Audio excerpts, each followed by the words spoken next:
Hello, welcome to Gemstone Tarot. It's the weekend of the 10th and 11th of July 2021 and it's a new moon in Cancer. Ooh.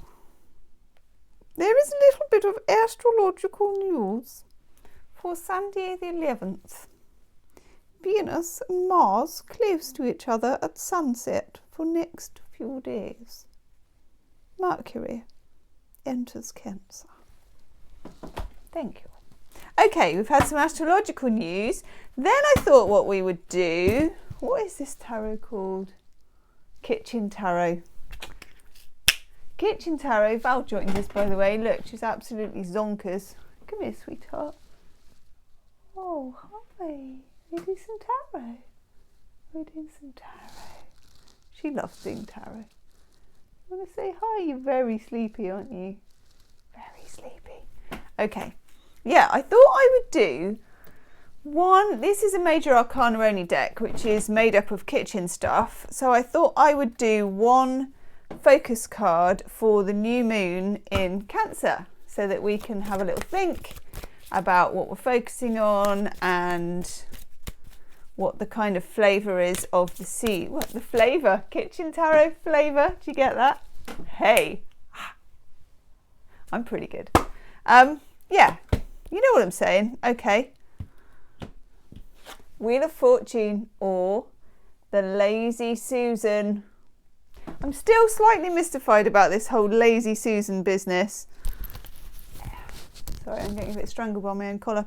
But I think it's a kind of a wooden thing that you put food on and then spin it round so other guests can pick the food up. I think. Okay.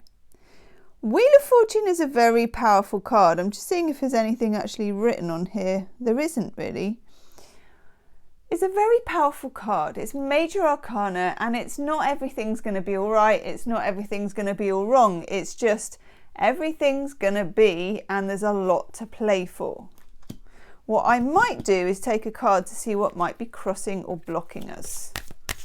It's got a little black cat on there as well, look. See? Yeah, it's a little Valentine. Okay. What is blocking the Wheel of Fortune for us? Ho ho ho. Ho ho ho. It's my Father Christmas impression. Okay, the Teapot or the High Priestess. Really love this deck actually.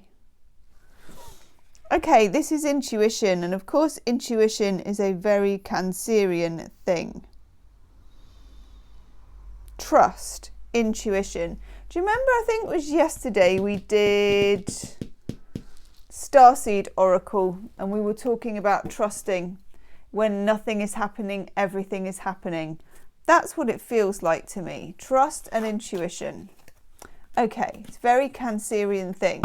If you're going to sow a seed in a Cancerian new moon, you don't necessarily get to see what the seed looks like or any guarantees. It's all a bit kind of water signy.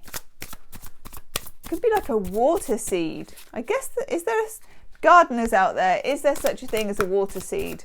I guess when you grow water lilies or something, that the seed is kind of on the water. Okay, anywho, we're going to take a few tarot cards to have a look at it as well for the weekend. This is Gregory Scott's tarot. Oof. Such an itchy nose at the moment. Our pollen count is VH. Very high. Oh, that card will not leave us alone. Stick that one over there.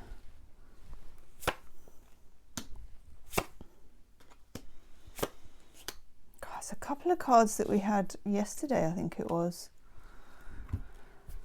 Okay. We get the Hermit. This is the energy of taking things internal. You know, when you've got the Hermit, you've always got this lamp, and there is the idea that the Hermit is in a cave, that the Hermit is not spending time watching Netflix, you know, socializing with friends. It's kind of my lockdown card as well. And I don't know if you were the same, but do you remember in the original, I mean, it's different for every country, but in the original lockdown that we had here in the UK, where it was like, boom, a lockdown, you know, you could go out once a day for exercise. I think you could go to the supermarket, but hardly anybody did. Back in like March 2020, April 2020, there was this feeling that we were becoming like hermits in a cave, because we were, you know, we weren't allowed out, we were on an enforced kind of introspection. But even though it was really difficult and it was really hard, there was this element of purity about it, where you did not have a kind of all those distractions, all those connections, you know. And it feels like there is something in this new moon in Cancer that we need to study and see, but not in a brain critical, I must look at this and analyze it kind of a way, more in an intuitive, I need to have the physical, personal and emotional space to be able to feel this out in a very Cancerian way.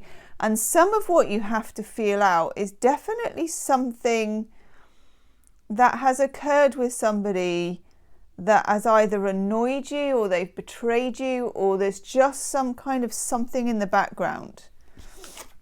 Underneath the Hermit, Seven of Swords in reverse. Let's have a look at it in the upright. This lovely deck by Gregory Scott. In the reverse again, I think we had it yesterday. We've had it quite a lot, Seven of Swords in reverse. Remember we called it crimes and misdemeanors. So I remember that. Crimes and misdemeanors, the things we've said and done. It feels a bit secrets and liesy. It does feel a bit what's under the surface. Do I know everything there is to know? If you want to know everything there is to know, put out the seeds of wanting to know it now. That's what your new moon in Cancer energy can do for you.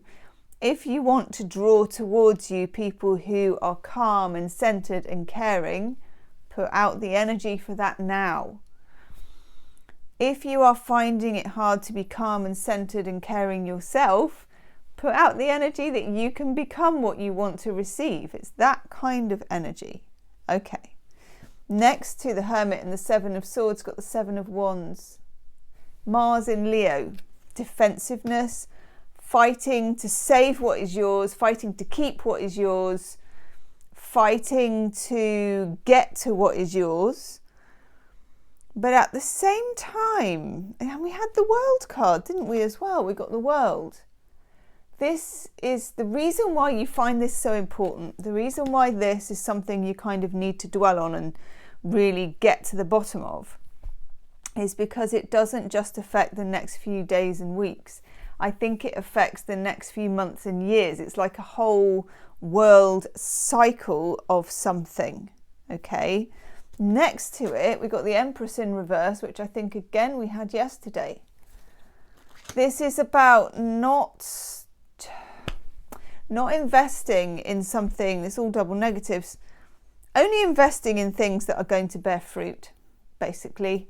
I was going to try and do loads of double negatives, but let's not do that. There's something here about whether something is viable, cogent, authentic. It could be whether it's a person, a job, an offer, whatever it is. It's getting a really good rinse through here, and you're kind of panning with your intuition to see what comes out the bottom when it filters. If you're having trouble with this, put out a call to arms from the universe, from your guides, whichever way you do it, doesn't matter, that you want some help to be able to see, okay? Then we get the King of Pentacles, and I love this card. King of Pentacles is reliable, he turns up, he shows up on time, he's saves money, you know, he's your real kind of good egg. It feels like there is something here about needing to get your affairs in order, whether they're romantic, financial, whatever it is. Because we also have the Four of Pentacles in reverse. Four of Pentacles, Sun in Capricorn, is the banking card, the saving card, the investing card.